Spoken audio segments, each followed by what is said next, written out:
자, 이어서 물류정책 기본법 들어갑니다. 그래서 앞에 OT를 반드시 들으셔야 되고요. 전체 물류관리사 OT가 있고 이 물류 관련 법규에 대한 OT가 있으니까 그 두 개를 들으셔야 제가 앞으로 어떻게 진행할지 간략하게 조금 이해를 하실 겁니다.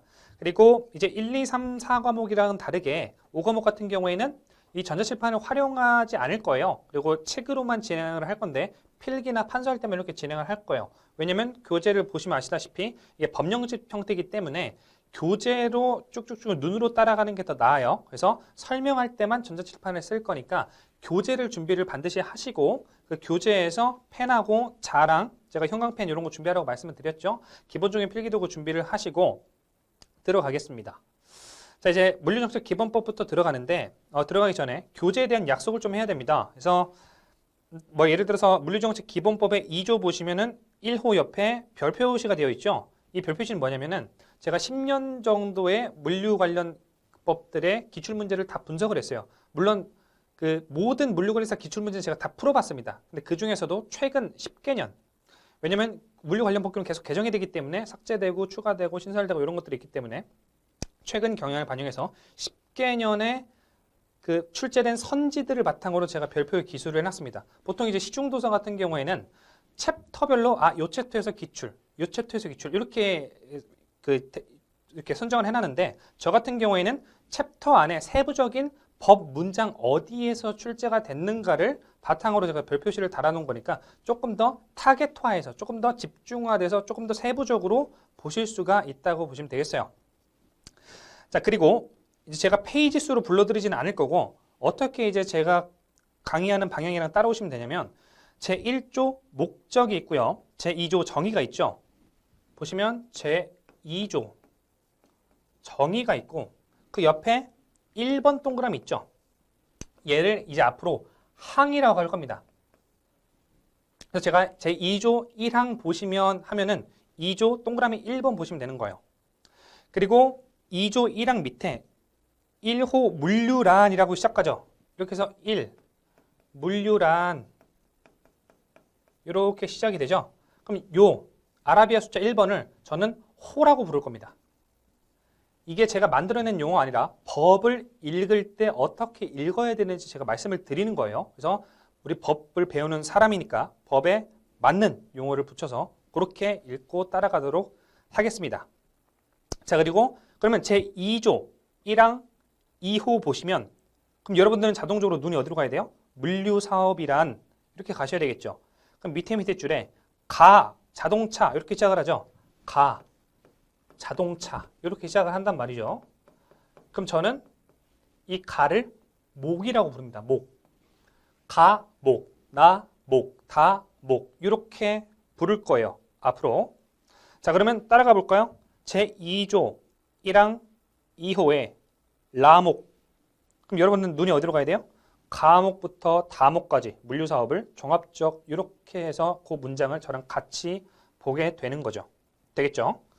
그래서 제가 페이지 수보다 이렇게 법적인 용어대로 어디 보셔라 라고 말씀을 드릴 겁니다. 그러면 그렇게 눈으로 따라가시면 되고 지금 보고 계신 교재 또는 프린트는 법제처에 있는 법 그대로 실어 놓은 것을 바탕으로 제가 시험에 나올 부분만 추려가지고 일부 삭제했고요. 한 40% 정도 삭제를 진행했고요. 그리고 추가적으로 법제처에서 나오는 가공이 안 된 이제 법령제를 보면은 시행일자, 개정일자 이런 것 잡다한 것들 그리고 한자들이 엄청 많이 돼 있어요. 그건 제가 싹 다 날렸습니다. 오로지 시험 수험서에 적합하게 만들어 놨으니까 수험 적합한 법령집이고 법 원문은 훼손시키지 않았기 때문에 이 원문 그대로 출제가 될 거다라고 이해를 하시면 될 거예요. 그럼 어느 정도 저랑 여러분들이랑 약속이 됐으니까 바로 이제 들어갑니다.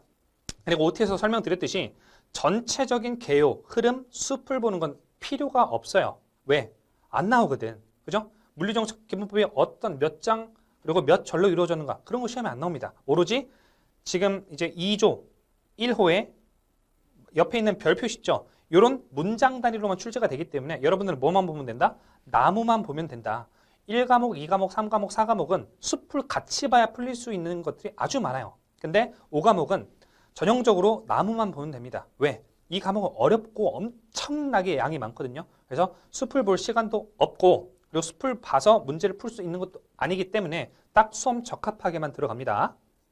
좀 딱딱할 수는 있어. 뭐 어떻게 참고 들어야지 뭐. 그죠? 자, 1조. 목적 보시면 이 시험에 출제 안 돼요. 하지만 물리정식 기본법의 기본적인 목적을 알아야 어떠한 내용들이 구성되겠구나 알 수 있기 때문에 자, 두 번째 줄 보시면 자, 이 법의 목적은 국내외 물류 정책, 계획 수립, 그리고 시행 및 지원에 관한 기본적인 사항까지 밑줄. 자, 그래서 물류 정책이나 물류 계획, 그리고 물류를 시행하고 물류 지원하는 기본적인 사항을 규정해 놓은 게 이 법이라는 겁니다. 시험에 출제가 안 돼요. 자, 제 2조 정의. 여기서 이제 굉장히 많은 게 출제가 되는데 자, 1호 물류란 자, 재화는 뭐냐면 형체가 있는 물건을 얘기를 하는 겁니다. 자, 형체가 있는 물건, 재화가 공급자로부터 조달 생산돼서 소유자에게 전달되거나 소비자로부터 회수되어 폐기될 때까지 이루어지는. 적지 마세요. 제가 말하는 거는 적을 필요가 하나도 없습니다. 공급자라는 표현이 나오고 수요자라는 표현이 나오죠. 수요자라는 표현이 나와요. 그럼 여기서 이렇게 가는 거랑 여기서 이렇게 가는 거. 이렇게 가는 건 어떻게 표현했어요? 공급자로부터 조달, 생산되어 소유자에게 전달. 요게 요 화살표죠. 적으실 필요 없습니다. 이런 거 시험에 안 나옵니다. 자, 소비자로부터 회수되어 폐기될 때까지. 요거 1과목 나중에 공부하시면 이런 걸 영물류라고 하죠. 그건 그때 가서 공부하시면 되고 어찌됐건 시험에 나오는 건 뭐냐? 자, 운송. 두 번째 줄 말미에 운송. 말미라고 한다면 문장의 마지막을 의미를 하는 거예요. 있는 표현입니다. 우리 정확한 이제 표준어를 씁시다. 자, 운송, 보관, 거기부터 괄호, 운송 앞에부터 괄호 하셔가지고 하역 등과 이에 부과되어 가치를 창출하는 가공, 조립, 분류, 수리, 포장, 상표 부착, 판매, 정보, 통신까지 괄호. 그럼 요게 물류의 범위라는 거죠. 되겠죠? 이거 암기를 하셔야 되는 거고 운송, 보관, 하역 등은 당연히 우리가 추상적으로 요게 물류 범위 중에 하나겠구나 라고 생각을 하시겠지만 여기서 시험에 자주 출제되는 건 뭐냐면 자, 분류 동그라미 수리 동그라미 포장 동그라미 상표 부착 동그라미 정보통신 동그라미 얘도 물류라고 의미를 한다는 거예요. 그래서 우리가 이렇게 보면은 그렇지 하고 넘어갈 수도 있겠지만 반대로 말하면 상표 부착은 물류의 범위이다. 이렇게 표현해버리면 여러분들은 생소하실 거예요. 그래서 이렇게 하나하나씩 찍어 눌러야 됩니다. 분류도 물류구나. 수리도 물류구나. 즉 물자의 흐름만 의미를 하는 게 아니라 상표 부착, 정보통신, 포장 이런 어떤 부대적인 산업들도 다 물류에 포함될 수가 있겠구나라고 의미를 하셔야 되고 그 옆에다가 요건 적어두시죠. 제조는 물류가 아니에요. 또한 생산도 물류가 아니에요. 제조는 물류이다 하면 틀렸다는 겁니다. 거기에 한번 출제된 적이 있고요. 물류는 기본적으로 3차 산업입니다. 그래서 제조나 생산 같은 2차 산업은 포함되지 않아요. 그래서 그거 좀 유의를 하시고요.